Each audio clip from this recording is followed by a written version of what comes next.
Carrément du mammouth, cette légende-là. Depuis maintenant plusieurs années, Tania Jourdain et Patrick Courtois incarnent la renaissance du conte autochtone québécois.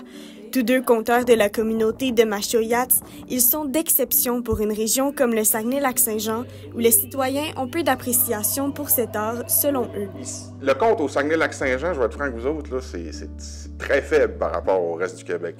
Alors, il y a des places qu'on va dans le Bas-Saint-Laurent, là, le conte là-bas, là, c'est fou, là, ça a un autre, c'est une institution en tant que telle. Là. Même si la région a du mal à attiser la passion des citoyens pour les contes, les jeunes en sont toutefois fascinés, d'après Patrick Courtois et Tania Jourdain. Ici, t'arrives, tu crées un événement de conte, tu vas avoir 4 personnes, pas rien qu'à Machoyats, là, je parle partout dans la région. Là. Tu vas avoir 400 personnes, puis à tout bout de chaîne, il y en a un qui va se lever, il va s'en aller.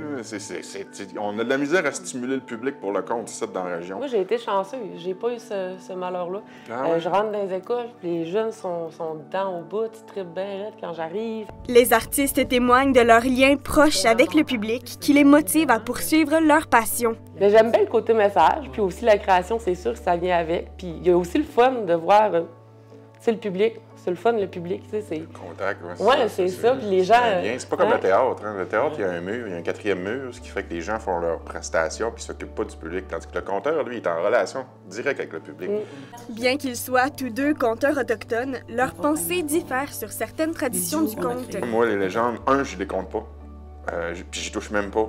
Puis, selon moi, mais là, c'est 2 opinions différentes, puis c'est correct, je respecte ça. Moi, on peut pas toucher à ça, les légendes, puis je me les suis fait dire par les aînés. Là. Patrick Courtois estime que ceux qui racontent ces mythes fondateurs, aussi nommés Atluken, devraient avoir suivi une formation exhaustive, puisque ces contes remontent à des millénaires dans la communauté. Donc, quand tout le monde se met à improviser, à raconter les histoires, ça les dénature, puis avec le temps, ça fait un peu comme le jeu du téléphone. Parce que si on regarde dans le sac à la pêche, ça parle carrément du mammouth, cette légende-là. Le monstre que tu es, les parents de sac à la pêche, c'est un mammouth, Katsatushk. Puis le mammouth a disparu depuis 11 500 ans de nos territoires. Donc si nos ancêtres n'avaient pas respecté cet enseignement-là, cette information-là, aujourd'hui, on ne l'aurait pas.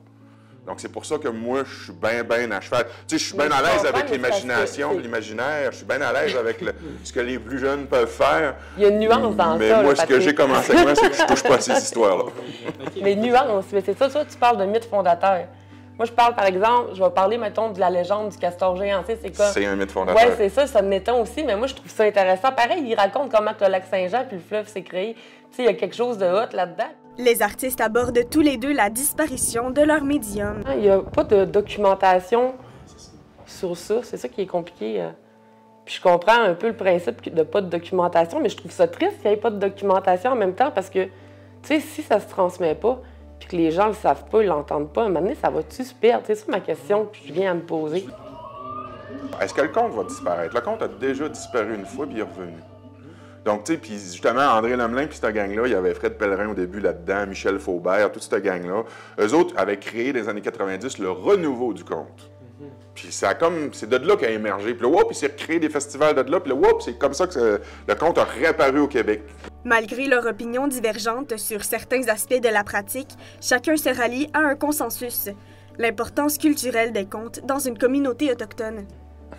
Ben écoute, c'est déjà dans notre tradition. C'est une culture orale.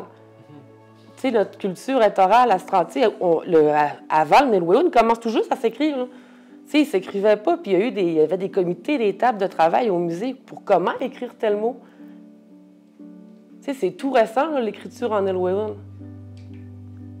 Fait que, tu sais, c'est fondamental, tu sais, ça vient vraiment de la culture orale.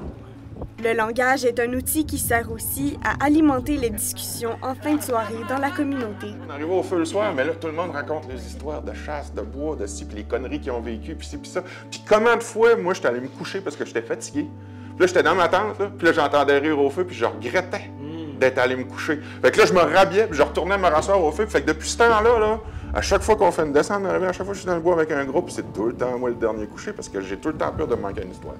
Questionnés sur les futures générations de conteurs, les principaux intéressés se disent confiants. Je pense que ma fille, c'est une future conteuse.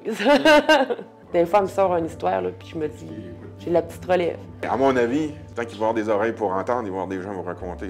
Un reportage de Corinne Bélanger et Cédric Bérubé.